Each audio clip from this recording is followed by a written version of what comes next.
주 안에 사랑하는 성도 여러분, 반갑습니다. 11월 26일 화요일, 오늘 함께 나눌 생명의 삶 본문은 요한계시록 4장 1절에서 4절까지의 말씀입니다. 먼저 본문의 말씀을 봉독하겠습니다. 이 일 후에 내가 보니 하늘에 열린 문이 있는데 내가 들은 바 처음에 내게 말하던 나팔소리 같은 그 음성이 이르되 이리로 올라오라. 이후에 마땅히 일어날 일들을 내가 내게 보이리라 하시더라. 내가 곧 성령에 감동되었더니 보라, 하늘에 보좌를 베풀었고 그 보좌 위에 앉으신 이가 있는데 앉으신 이의 모양이 벽옥과 홍보석 같고 또 무지개가 있어 보좌에 둘렸는데 그 모양이 녹보석 같더라. 또 보좌에 둘려 24보좌들이 있고 그 보좌들 위에 24장로들이 흰옷을 입고 머리에 금관을 쓰고 앉았더라. 아멘. 요한계시록은 크게 두 부분으로 나눌 수 있습니다. 1장에서 3장은 7교회를 향한 메시지, 그리고 4장에서 22장은 장차 되어질 일에 대한 예언과 환상입니다. 이 가운데 4장은 하나님의 영광스러운 보좌와 그 앞에서 이루어지는 천상의 예배 장면이 기록되어 있습니다. 앞선 3장까지는 소아시아의 7교회, 즉 지상교회의 현실적인 상황과 주시는 메시지가 나오고 4장에서는 하나님의 통치와 주권이 완벽하게 실현된 천상교회의 모습을 보여줍니다. 이것은 단순히 지상교회에서 천상교회로의 장면 전환이 아닙니다. 하나님의 통치와 주권이 완벽하게 실현되는 천상교회의 모습을 보여줌으로써 고난받는 성도들에게 궁극적인 위로와 소망을 주는 것이라 할 수 있습니다. 4장에서 14번에 걸쳐서 한 단어가 반복되는데 바로 보좌라는 단어입니다. 여러분, 보좌는 통치와 권력을 상징합니다. 이것은 당시 로마 제국의 강력한 통치와 박해 아래에 있었던 초대교회 성도들에게 진정한 통치자가 누구인지를 분명히 강조하는 것입니다. 세상의 모든 권세와 통치는 결국 다 지나가지만 오직 하나님의 보좌는 영원히 견고하며 그분만이 모든 만물을 다스리시고 역사를 주관하시는 진정한 통치자이심을 나타냅니다. 또한 본문은 천상의 예배 현장을 생생하게 묘사하여 보여줌으로써 우리의 예배가 어떠해야 하는지에 대한 모범을 제시해주고 있습니다. 본문 1절을 보면 사도 요한은 하늘에 열린 문을 보게 됩니다. 성경에서 하늘이 열리는 장면은 항상 중요한 계시의 순간을 나타냅니다. 구약에서는 에스겔이 하늘에 열린 환상을 보았고 신약에서는 예수님이 세례를 받으실 때 하늘이 열렸으며 스데반이 순교할 때도 하늘이 열렸다는 표현이 나옵니다. 하늘이 열린다라고 하는 것은 하나님의 특별한 계시가 임하는 순간이며 하나님의 관점으로 사물을 보게 한다라는 의미인 것입니다. 요한은 하늘로부터 나팔소리 같은 음성을 듣게 되는데 이는 하나님의 권위 있는 음성을 표현합니다. 하나님은 이리로 올라오라 말씀하시며 요한에게 특별한 계시를 주시겠다 말씀하십니다. 이어지는 2절은 이러한 하나님의 계시는 성령의 능력으로 이루어진 것임을 보여줍니다. 요한은 자신의 의지나 노력이 아니라 전적으로 성령의 인도하심을 통해 열린 하늘을 보게 된 것입니다. 즉 육신의 눈이 아닌 성령을 통하여 영적인 눈으로 하나님 나라와 그 영광을 바라보게 되었습니다. 3절을 보면 하나님의 영광과 보좌를 묘사합니다. 보좌에 앉으신 하나님의 모습을 본문은 벽옥과 홍보석 같다고 묘사합니다. 성경에서 보석은 하나님의 영광과 거룩함을 상징하곤 합니다. 벽옥은 수정처럼 맑고 투명한 빛을, 홍보석은 붉은 빛을 발하는데 이는 하나님의 거룩과 공의로운 심판을 나타냅니다. 그리고 보좌를 둘러싼 무지개는 노아 시대에 하나님께서 약속을 주신 것으로 이는 하나님의 신실하심을 상징합니다. 이어 본문 4절을 보면 하나님의 보좌 주위에 24보좌와 그 보좌에 있는 24장로들에 대해 묘사하고 있습니다. 하나님의 보좌 주위에 24장로들이 나오는 것은 매우 의미심장합니다.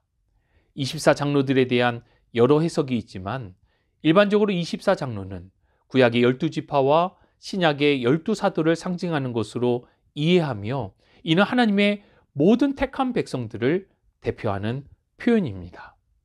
또 24장로들은 단순히 서 있는 것이 아니라 보좌에 앉아 있다라고 묘사되어 있는데, 이것은 그리스도인들에게 약속된 영광스러운 미래를 보여줍니다.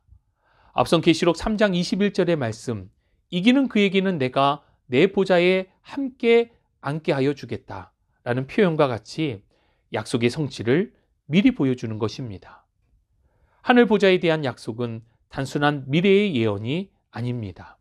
이것은 현재 하늘에서 진행되고 있는 실체이며 동시에 우리가 소망하며 나아가야 할 영광스러운 미래인 것입니다. 오늘 본문을 통하여 우리에게 주시는 교훈을 함께 나누기 원합니다. 첫 번째, 하나님을 주목해야 합니다. 본문 1절에서 요한은 하늘의 열린 문을 통해 하나님의 영광을 보게 됩니다. 이것은 우리의 시선이 향할 궁극적인 방향을 보여줍니다. 지금 이 시대를 살아가는 우리는 너무도 많은 것들의 시선을 빼앗기곤 합니다. 스마트폰, TV, 인터넷 등 수많은 미디어가 우리의 관심을 끌어당깁니다. 더 나아가 일상의 걱정, 인간관계의 어려움, 미래에 대한 불안 등이 우리의 시선을 사로잡기도 합니다. 그러나 우리 인생의 진정한 해답은 우리 시선을 하나님께로 돌리는 것입니다. 믿음의 주요 또 온전케 하시는 이인 예수님을 바라보아야 합니다. 하나님을 주목한다는 것은 우리의 삶의 이유와 목적을 되새기는 것이며 이를 통해 우리 삶의 중심을 올바로 잡는 것을 의미합니다. 매 순간 우리의 삶 속에 하나님을 주목하며 믿음으로 살아가실 수 있기를 바랍니다. 두 번째, 우리에게 주시는 교훈, 성령으로 충만해야 합니다. 요한이 하나님의 특별한 계시를 받을 수 있었던 것은 성령에 감동되어서입니다. 영적인 실체를 보고 경험하는 것은 단순히 우리의 지적 능력이나 종교적 열심으로 되는 것이 아닙니다. 하나님은 영이시기에 하나님과의 온전한 교제는 오직 성령의 감동이 있어야 하고 이를 성령 충만이라고 합니다. 저와 여러분, 우리 모두는 영적인 존재입니다. 때문에 늘 성령 충만해야 하고 성령 충만 안에서 주님과 깊은 교제로 매 순간 하나님을 예배하는 일상의 예배자가 되어야 할 것입니다. 우리에게 주시는 마지막 세 번째 교훈, 하늘 소망으로 살아가야 합니다. 본문에 묘사된 하늘의 영광스러운 광경은 환상이 아니라 천상의 실제입니다. 이것은 우리가 최종적으로 도달하게 될 하늘 소망입니다.